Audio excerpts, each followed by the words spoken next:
नमस्कार, दोपहर 2 बजे के समाचारों में आपका स्वागत है। आपके साथ मैं हूं पूजा पांडे। सबसे पहले देख लेते हैं आज की हेडलाइंस। बहराइच में कल दुर्गा प्रतिमा विसर्जन जुलूस के दौरान हुए सांप्रदायिक बवाल में एक की मौत के बाद आज फिर भड़की हिंसा। प्रदर्शनकारियों ने गाड़ियों में लगाई आग। इलाके में भारी सुरक्षा बल तैनात। महसी और महाराजगंज में इंटरनेट सेवा फिलहाल के लिए बंद। बहराइच से जुड़े हैं बाबा सिद्दीकी हत्याकांड के तार। बाबा सिद्दीकी हत्याकांड में न्यायालय ने आरोपी धर्मराज कश्यप को 21 अक्टूबर तक पुलिस हिरासत में भेज दिया है। मुंबई पुलिस द्वारा अन्य आरोपियों की तलाश जारी है। पीएम मोदी 20 अक्टूबर को अपने निर्वाचन क्षेत्र वाराणसी का करेंगे दौरा। इस यात्रा के दौरान वे लगभग 1300 करोड़ रुपए की विभिन्न विकास परियोजनाओं का उद्घाटन और शिलान्यास करेंगे।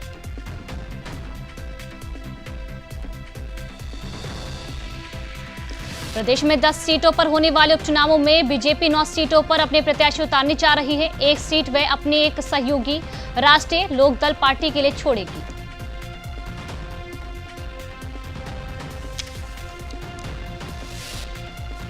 शामली शहर के एक्सिस बैंक से 40 लाख की लूट के मामले का पुलिस ने खुलासा किया है। पुलिस ने लिलोन के 50,000 के नामी अमरजीत को गिरफ्तार भी किया। आरोपी के पास से लूटे गए 30 लाख रुपए और तमंचा भी किया बरामद। और अब समाचार विस्तार से। खबर बहराइच से है, जहां कल सांप्रदायिक बवाल हुआ था। कल रात बहराइच के महसी अंतर्गत महाराजगंज में दुर्गा प्रतिमा विसर्जन जुलूस में हुए बवाल में पथराव के दौरान गोली चलने से एक व्यक्ति की मौत हो गई थी। इस दौरान गुस्साए लोगों के हुजूम ने आगजनी कर तोड़फोड़ की थी। आज फिर बहराइच में हिंसा भड़की है। बहराइच में प्रदर्शनकारियों ने गाड़ियों में आग लगाई। इलाके में भारी सुरक्षा बल तैनात है। कार्रवाई की बात करें तो पुलिस ने अब तक 25 लोगों को हिरासत में लिया है। इसके अलावा महसी चौकी इंचार्ज हरदी थाने के प्रभारी हटाए गए हैं। कल रात डीआईजी अमरिंदर सिंह ने एसपी के साथ घटनास्थल का दौरा भी किया और इस दौरान भीड़ के साथ प्रशासनिक अधिकारियों के बीच लंबी बातचीत चली। इसके बाद सभी लोग रास्ते से हट गए और मूर्तियों के विसर्जन का सिलसिला फिर से शुरू हुआ। लेकिन आज फिर वहां हिंसा भड़कने से तनाव है।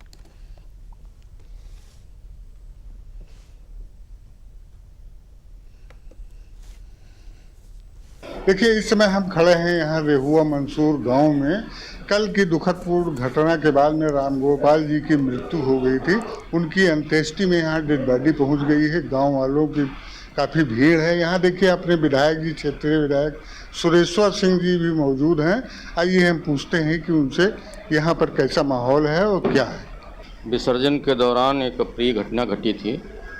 इसमें रामगोपाल नाम के एक लड़के को महाराजगंज में घर के अंदर घसीट करके गोली मारने का काम किया गया था। आज लोगों ने ले जा कर के उसका तहसील पे ले गए थे, धरना प्रदर्शन कर रहे थे। ये जनता का स्नेह है कि हमारे आग्रह करने पर और कार्रवाई सरकार ने की भी है। चौकी और थाने को निलंबित कर दिया गया है।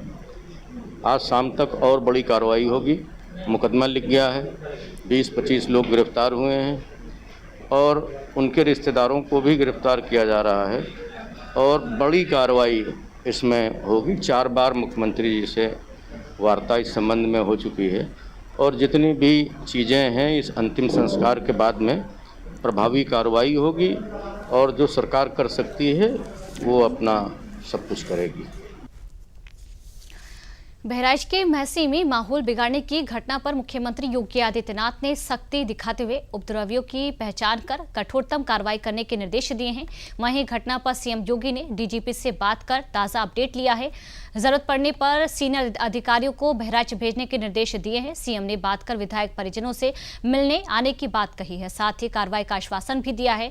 वहीं घटना के बाद अब तक 30 उपद्रवियों को हिरासत में लिया जा चुका है। महसी और महाराजगंज में इंटरनेट सेवा फिलहाल के लिए बंद कर दी गई है। मुख्यमंत्री के निर्देश पर गृह सचिव और एडीजी लॉ एंड ऑर्डर मौके पर हैं।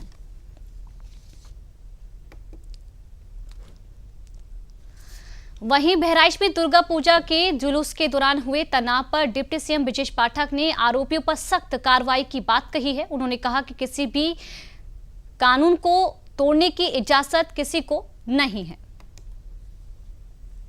को भी खिलवाड़ करने की इजाज़त नहीं है। जो भी दोषी होगा जांच चल रही है, कड़ी कार्रवाई होगी। स्थिति सामान्य है और दोषियों की पहचान की जा रही है। अनुशासन का पालन करने में, पालन करवाने में यदि पुलिस के अधिकारी कर्मचारियों पर भी लापरवाही पाई गई तो उन पर भी कड़ी कार्रवाई। लॉ एंड ऑर्डर को मेंटेन करेंगे, हर स्थिति में लोगों को कल्याणकारी कानून व्यवस्था वाला राज्य की सरकार प्रदान करेगी।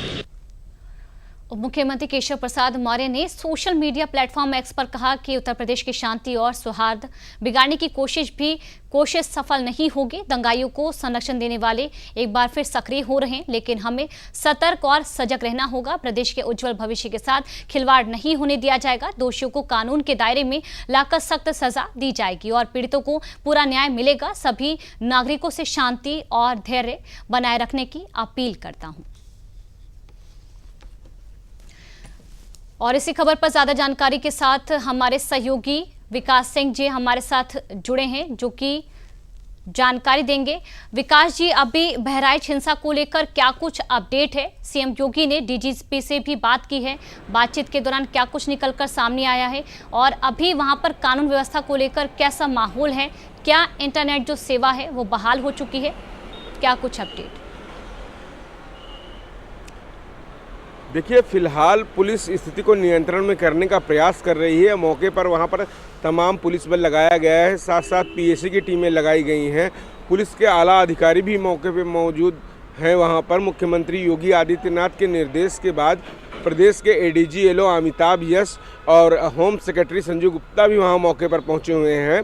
और वहां पर तस्वीरें ऐसी आई कि अमिताभ यश जब वहां पर पहुंचे तो उनका एकाएक उस उपद्रवी भीड़ से सामना हो गया, जिसमें स्वयं वो हाथ में पिस्तौल लेके उसको नियंत्रित करने के लिए उनको निकलना पड़ा, आगे बढ़ना पड़ा। तो आप समझ सकते हैं वहाँ किस तरीके की स्थितियाँ हैं। ये तस्वीर इस बात की गवाही दे रही हैं कि लोग कितने ज़्यादा आक्रोशित हैं, कितने ज़्यादा इस घटना से क्षुब्ध हैं। और वहाँ पर जो तनाव है, जो स्थिति है वहाँ की, उसको नियंत्रण करने के लिए पुलिस को काफ़ी ज़्यादा मशक्क़त करनी पड़ रही है।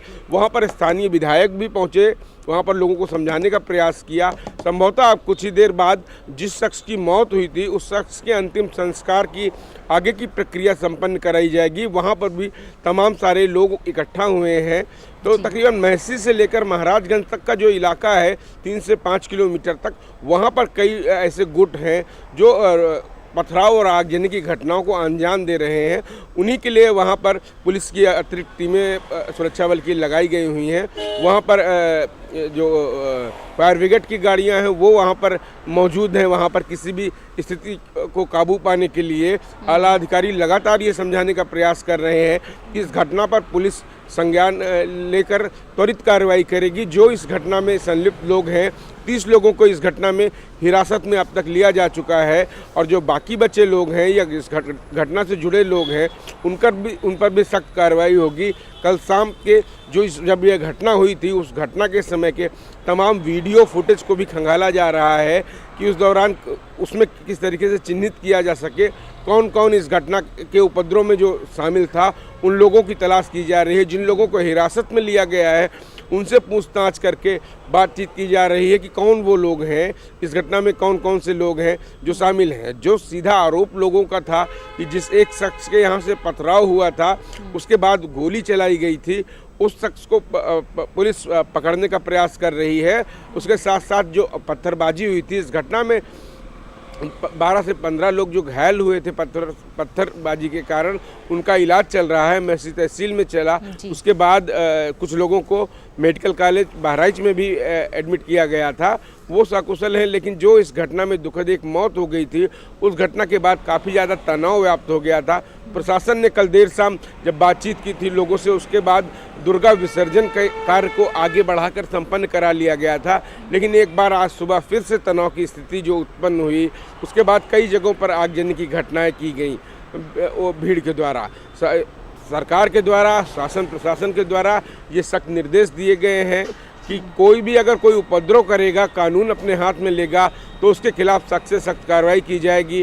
अब पुलिस वहाँ पर अपनी स्थिति को नियंत्रण में करने के लिए पूरी कार्रवाई कर रही है और अगले कुछ ही देर में हमें लगता है कि वहाँ स्थिति पुलिस के नियंत्रण में होगी, क्योंकि वहाँ पर तमाम बड़े अधिकारी मौजूद हैं। ऐसी स्थितियों से निपटने के लिए वहाँ पर मौजूद हैं। और बाकी की जो कार्रवाई है, जो इस घटना में दोषी हैं उनको पकड़ने की कार्रवाई की जा रही है। जी विकास जी, क्योंकि इंटरनेट सेवा क्योंकि इसको लेकर भी सवाल किए जा रहे हैं, कब तक इंटरनेट जो सेवा है वो शुरू हो जाएगी, इसको लेकर क्या कुछ कहना है? देखिए, इस तरीके की जब घटनाएं होती हैं तो उसके बाद तमाम सारे ऐसे शख्स होते हैं, तमाम सारे लोग होते हैं जो इस घटना को बढ़ा चढ़ाकर या लोगों को भावनाएं भड़काने के लिए ऐसी पोस्टें डालते हैं। इसके मद्देनज़र वहां पर फ़िलहाल अभी इंटरनेट सेवाओं को रोका गया है कि ऐसी कोई गतिविधि ना हो। इस दौरान इससे पहले की जो पोस्ट की गई हैं उन सारी पोस्टों पर नज़र रखी जा रही है। उसके हिसाब से भी पुलिस अपनी कार्रवाई को आगे बढ़ाएगी उन लोगों को चिन्हित करने के लिए जिन लोगों ने इस तरीके की घटना को बढ़ाने या उकसाने का काम किया है। तो सोशल मीडिया पर भी पुलिस की नज़र है और अगले कुछ घंटों तक फ़िलहाल अभी वहाँ पर इंटरनेट सेवाओं को रोका गया है ताकि किसी भी प्रकार की कोई भ्रम, कोई ऐसी स्थिति न उत्पन्न कराई जाए जिससे कि समाज में तनाव व्याप्त हो। जी विकास जी, बहुत बहुत शुक्रिया विकास जी तमाम जानकारी के लिए। तो दोपहर 2 बजे के समाचारों में वक्त हो चला है छोटे से ब्रेक का।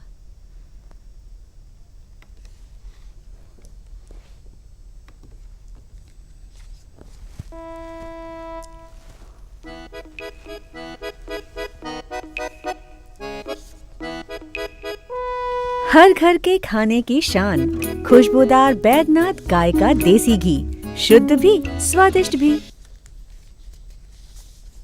ब्रेक के बाद एक बार फिर आप सभी का स्वागत है। समाचारों का रुख करते हैं। एनसीपी नेता बाबा सिद्दीकी हत्याकांड में मुंबई क्राइम ब्रांच ने आरोपी शुभम लोंकर को भी गिरफ्तार कर लिया है।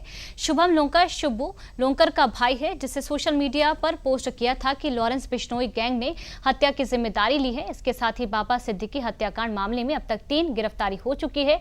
वहीं आपको बता दें कि एनसीपी नेता बाबा सिद्दीकी हत्याकांड में न्यायालय ने आरोपी धर्मराज कश्यप को 21 अक्टूबर तक पुलिस हिरासत में भेज दिया है। इससे पहले वकील के दावे के बाद धर्मराज कश्यप का आस्पिकेशन टेस्ट कराया गया था जिसमें यह साबित हुआ है कि वह नाबालिग नहीं है। दरअसल धर्मराज के वकील ने दावा किया था कि आरोपी नाबालिग है। बता दें कि मामले में मुंबई पुलिस ने 2 आरोपियों को गिरफ्तार किया है और अन्य 2 आरोपियों की तलाश जारी है।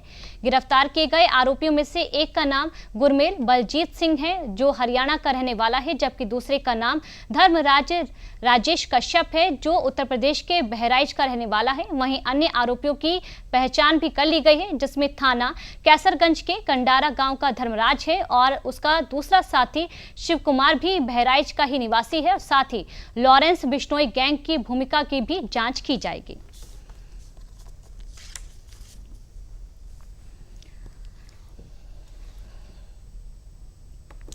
वहीं मुंबई में एनसीपी नेता बाबा सिद्दीकी की हत्या के बाद से हो रही बयानबाजी पर भारतीय जनता पार्टी के नेता शहनवाज हुसैन ने कांग्रेस पर पलटवार किया है। शहनवाज हुसैन ने कहा कि कांग्रेस चुनाव को देखते हुए राजनीतिक बयानबाजी कर रही है। बाबा सिद्दीकी एनसीपी के नेता थे, एनडीए के नेता थे। उनकी जो हत्या हुई वो बहुत दुखद है, हम सबको बेहद अफसोस है।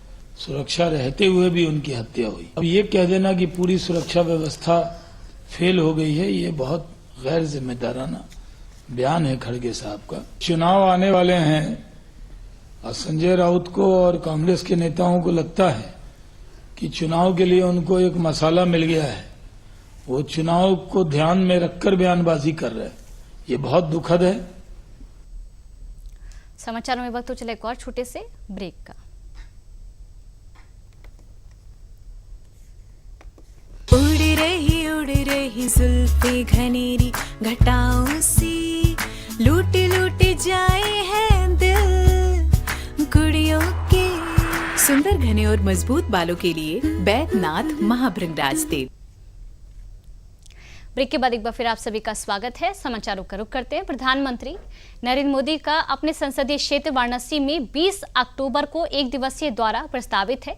वाराणसी के मंडलायुक्त कौशल राज शर्मा ने वरिष्ठ अधिकारियों के साथ बैठक करने के बाद पत्रकारों से बातचीत में बताया कि पीएम मोदी आगामी 20 अक्टूबर को वाराणसी आ रहे हैं। वाराणसी आगमन पर प्रधानमंत्री काशी में नवनिर्मित शंकर नेत्रालय का शुभारंभ भी करेंगे। इसके पश्चात वे वाराणसी के सिगरा स्थित संपूर्णानंद स्पोर्ट्स स्टेडियम का लोकार्पण करेंगे। ये खिलाड़ियों के लिए वरदान साबित होगा। यहीं पर वे काशी के लिए 1200 करोड़ से अधिक की योजनाओं का लोकार्पण और शिलान्यास भी करेंगे। आगमन काशी में 20 अक्टूबर को होने जा रहा है और यहाँ पे 2 कार्यक्रम मुख्य रूप से उनके रहेंगे। एक तो उनके अनुरोध पे जो शंकर नेत्रालय का ट्रस्ट है उनके द्वारा एक चैरिटेबल आईज का हॉस्पिटल बनाया गया है, वो आँखों के अस्पताल का शुभारंभ होगा। बहुत बड़ा एसेट ये पूर्वांचल के लिए और वाराणसी के लिए होगा, जहाँ लोगों की फ्री कैटरेक्ट सर्जरी और बाकी कॉम्प्लेक्स सर्जरीज की जा सकेंगी। एक हाई लेवल का जो इलाज होता है, जिसमें काफ़ी कॉम्प्लेक्स प्रॉब्लम्स होती हैं, काफ़ी बीमारियाँ होती हैं आँखों की, उसका इलाज वाराणसी में ही संभव हो पाएगा और बड़ी कंसेशनल रेट्स पे या मुफ्त में अवेलेबल हो पाएगा। ये बहुत बड़ी एक वाराणसी के लिए एक एसेट होगी, जिसका शुभारंभ वे स्वयं यहाँ पे आके करेंगे। माननीय प्रधानमंत्री जी 20 अक्टूबर को लगभग 1:30 बजे बाबतपुर एयरपोर्ट पर उनका आगमन होगा और एक अत्याधुनिक आँख का जो चिकित्सालय है, अस्पताल है, शंकर नेत्रालय, माननीय प्रधानमंत्री जी उसको समर्पित करेंगे। वो काशी के लिए ही नहीं, पूरे पूर्वांचल सहित अगल बगल के जो राज्य बिहार के भी लोग हैं, उस अत्याधुनिक अस्पताल में जो भी चिकित्सा सुविधाएं उपलब्ध है उसका लाभ प्राप्त करेंगे माननीय प्रधानमंत्री जी। उसके बाद सिगरा पर जो अत्याधुनिक तरीके से निर्मित स्टेडियम है, वहाँ पर माननीय प्रधानमंत्री जी का आगमन होगा।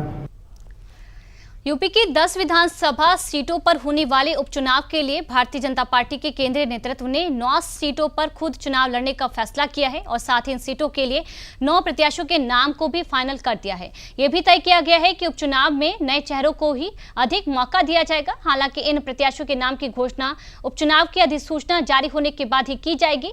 राजधानी दिल्ली में रविवार को बैठक हुई, जिसमें मीरापुर सीट को रालोद को देने पर सहमति बनी है। इस साल 2022 में भी रालोद यहां से जीती थी, जबकि 9 सीटों पर बीजेपी अपने सिंबल पर चुनाव लड़ाएगा।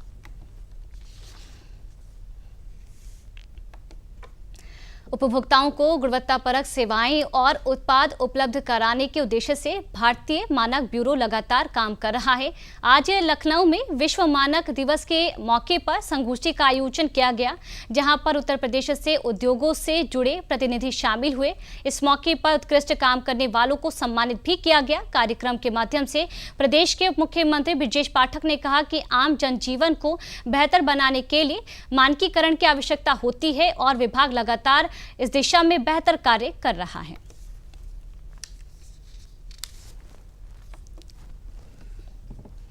आज हम कह सकते हैं,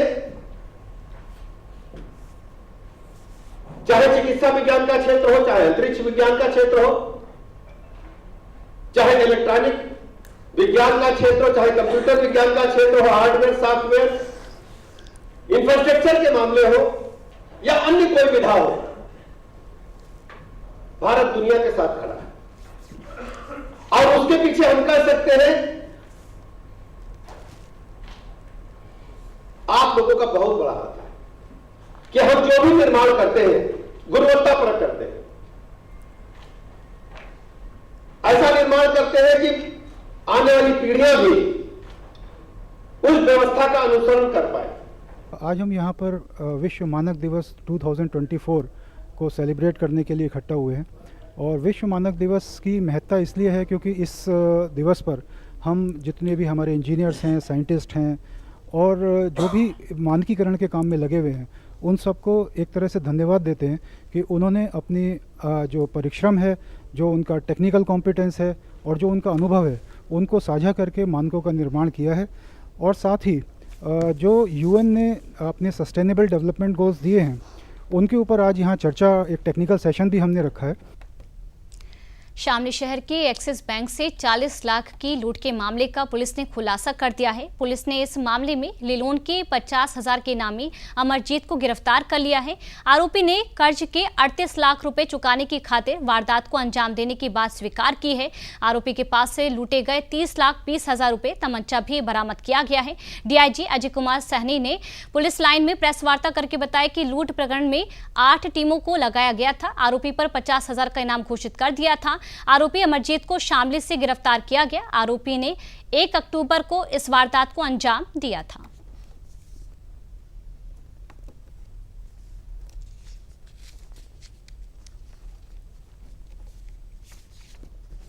एक तारीख को एक्सिस बैंक के मैनेजर द्वारा सूचना दी गई थी कि एक व्यक्ति बैंक में गया और वहां से उसने 40 लाख रुपए लूटे। इस पूरे घटनाक्रम पर 5 टीमें बनाई गई है और दिन रात 5 टीमें काम कर रही थी। 700 से ज्यादा कैमरों को देखा गया। इस बीच बहुत सारे नंबरों पर काम किया गया। ये तथ्य निकल कर आया कि डिजाइन गांव का शामली का एक अमरजीत नाम का व्यक्ति है। ये 2 तमंचे लेकर उस दिन बैंक में गया। बैंक मैनेजर को इसने एक पर्ची पकड़ाई जिसमें लिखकर दिया कि मुझे 40 लाख चाहिए, या नहीं तो या तो मैं आत्महत्या कर लूंगा या फिर आपको गोली मार दूंगा। उसके बाद कैशियर के द्वारा 40 लाख मंगाए गए। ये व्यक्ति वहां से पैसे लेकर वापस अपने गाँव गया, अपने कपड़े चेंज किए, खेत में बैग को छुपाया, रात में बैग लेके घर गया। इसमें पैसे रख के ले गया था, वो बैग बरामद हुआ है। इस पूरे घटनाक्रम पर जो पुलिस टीम काम कर रही थी, इनको 50,000 रुपए का रिवार्ड दिया गया है। इसके अलावा जो शामिल अधिकारी और आयत, इनको प्रशस्ति पत्र प्रदान किया जा रहा है। बुंदेलखंड के जनपद हमीरपुर में पुलिस ने जंगलों में छापा मारकर काफी समय से चल रही अवैध असलहा फैक्ट्री का खुलासा किया है। छापेमारी के दौरान पुलिस को अवैध असलहा फैक्ट्री से अवैध असलहा और कारतूस सहित उपकरण बरामद हुए हैं। पुलिस ने मौके से अवैध असलहा बना रहे एक अभियुक्त को भी गिरफ्तार किया है। पकड़े गए अभियुक्त को पुलिस ने गिरफ्तार कर जेल भेज दिया है।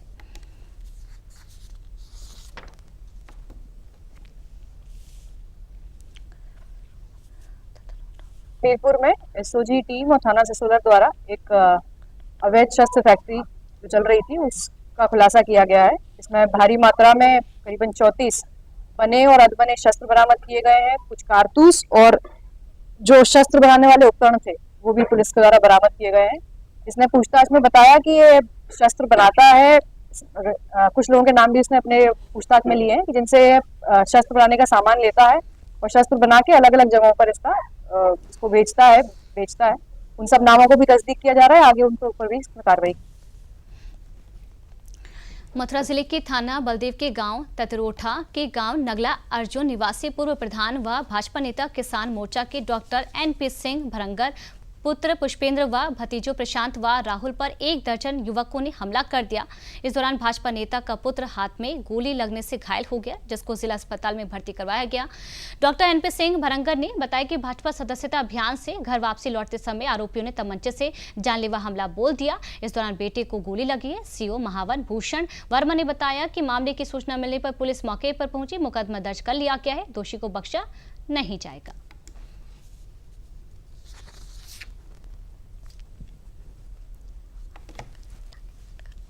आज शाम थाना बलदेव के गांव ततरोता में गांव के ही 2 पक्षों के बीच किसी बात को लेकर कहासुनी के पश्चात फायरिंग की घटना का होना संज्ञान में आया है। तत्काल पुलिस द्वारा मौके पर शांति व्यवस्था कायम की गई तथा मामले में अभियोग पंजीकृत कर वैधानिक कार्रवाई अमल में लाई जा रही है तथा अभियुक्त गणों की गिरफ्तारी के लिए टीमें लगा दी गई। शीघ्र ही अभियुक्त गणों की गिरफ्तारी सुनिश्चित की जाएगी। कासनी थी छोटी सी, इसी वजह से पड़ोसी ने घंटे बुलवा ली। बदमाश थे, करीब 20 लड़के थे, सबके पास तमंचा और कट्टे थे। हमने रोका राखी करी है, इस तरह से हरकतें क्यों कर रहे हो? तो पहले तो इसको गोली मारने की कोशिश की थी, इसके कान की बगल से निकल गई। फिर मुझे गोली मार ली तो मेरे हाथ में लगी गोली। सुल्तानपुर नगर कोतवाली क्षेत्र के महुरिया मोहल्ले में ईसाई मिशनरी के द्वारा प्रार्थना सभा की आड़ में बड़े पैमाने पर धर्मांतरण कराए जाने के मामले का पर्दाफाश हुआ है। इनके द्वारा 40 से 50 हिंदू महिलाओं को बंद कमरे में प्रार्थना सभा कर ईसाई धर्म का संदेश दिया जा रहा था। पुलिस ने छापेमारी की कार्रवाई कर केरल के मूल निवासी पादरी पति पत्नी को हिरासत में लिया है। पुलिस अधीक्षक के आदेश पर मुकदमा दर्ज कर लिया गया है। नगर क्षेत्र अधिकारी प्रशांत सिंह ने बताया कि ईसाई मिशनरियों की पहल पर हिंदू परिवारों को धर्मांतरित कराया जा रहा था। मामले में मुकदमा दर्ज कर गिरफ्तारी की कार्रवाई सुनिश्चित कर ली गई है।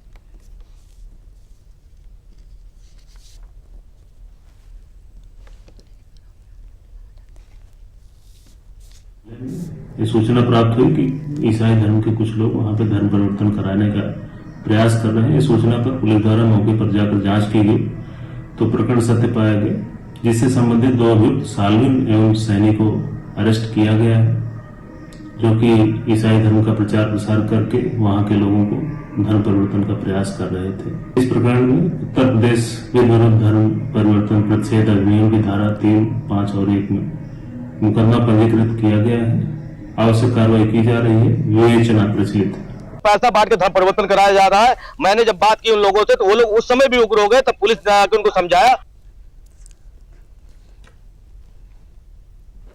काशी विश्वनाथ मंदिर का प्रसाद अब अमूल के सहयोग से बनना शुरू हो गया है। ये प्रसाद श्रद्धालुओं के धार्मिक और सात्विक भावना से जुड़ा हुआ है। अमूल के प्लांट में कैसे साफ सफाई और सीसीटीवी कैमरे की निगरानी में ये प्रसाद बन रहा है। साथ ही MAP मशीन और मेटल डिटेक्टर का भी प्रयोग हो रहा है। इसका जायजा लिया हमारे सहयोगी हरिकेश बहादुर सिंह गौतम ने। मैं इस समय वाराणसी में जो अमूल का प्लांट है वहाँ पर हूँ, और वो भी उस यूनिट में जहाँ पे बाबा विश्वनाथ का प्रसाद बनाया जाता है। जब हम प्रवेश करेंगे अंदर तो आपको मैं दिखाना चाहूँगा कि किस तरह से ये जो इसके बाद की प्रक्रिया शुरू होती है। और सबसे बड़ी बात यह है कि इस जो यूनिट है वो यूनिट बनाई ही गई है साफ सुथरी, स्वच्छ और वैदिक रीति का पालन करते हुए कि कैसे बाबा का प्रसाद बनाना है। ये वो जगह है जहाँ पर बेलपत्र को साफ सुथरा करके सुखाया जाता है, और इसको सुखाने के बाद चूँकि यहाँ बेलपत्र रखा हुआ है सुखाया जाता है और उसकी ग्राइंडिंग करते हैं जिससे कि पाउडर जैसा बनाया जा सके। और उसके बाद ये प्लांट है जिसमें कि वो चावल को मिक्सिंग करके उसको करने के बाद यहाँ पे देखिए ये वो चावल के साथ वो मिलाया गया है जो बिल्वपत्र होता है उसको, और ये काम कर रहे हैं ये लोग जो कर्मचारी हैं यहाँ के शुद्धता के साथ और वैदिक रीति के साथ। जो अगली यूनिट है वो सबसे ज़्यादा बताने योग्य है कि यहाँ पे एक MAP मशीन है। MAP मशीन मॉडिफाइड, इसको MAP मशीन में यहाँ पर ले आके ये इसमें लेके इसके ऑक्सीजन टेम्परेचर को, ऑक्सीजन को ये मॉडिफाइड पैकेज करते हैं।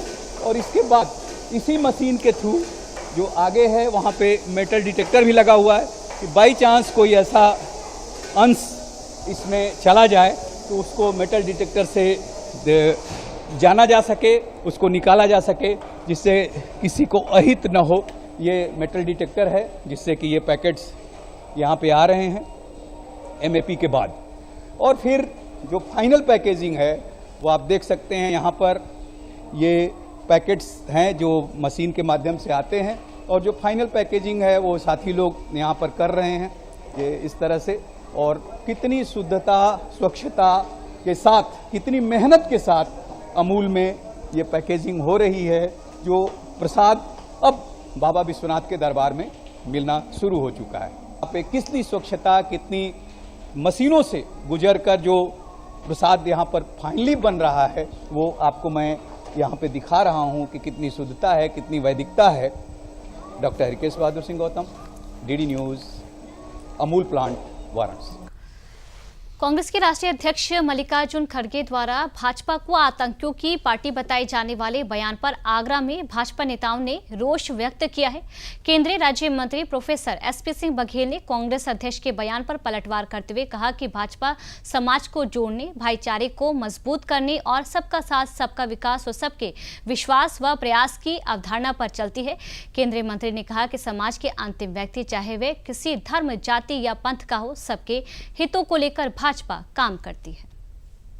भारतीय जनता पार्टी समाज को जोड़ने वाला काम करती है, एकता अखंडता को मजबूत करती है, भाईचारे को मजबूत करती है, सबका साथ सबका विकास, सबका विश्वास, सबके प्रयास की अवधारणा पर है, और अंत्योदय की अवधारणा पर अंतिम व्यक्ति किसी भी जात का हो, धर्म का हो, क्षेत्र का हो, उसके वेलफेयर के लिए काम करती है। इसलिए खड़गे जी का ये बयान बहुत आपत्तिपूर्ण है। इसमें तो केवल यही कह सकता हूँ, जो भाजपा को आतंकवादी पार्टी कहते हैं उनके लिए आगरा का मेंटल हॉस्पिटल खाली पड़ा हुआ है। ऐसे लोगों को उसमें भर्ती हो जाना चाहिए। समाचारों में सब फिलहाल के लिए इतना ही। नमस्कार।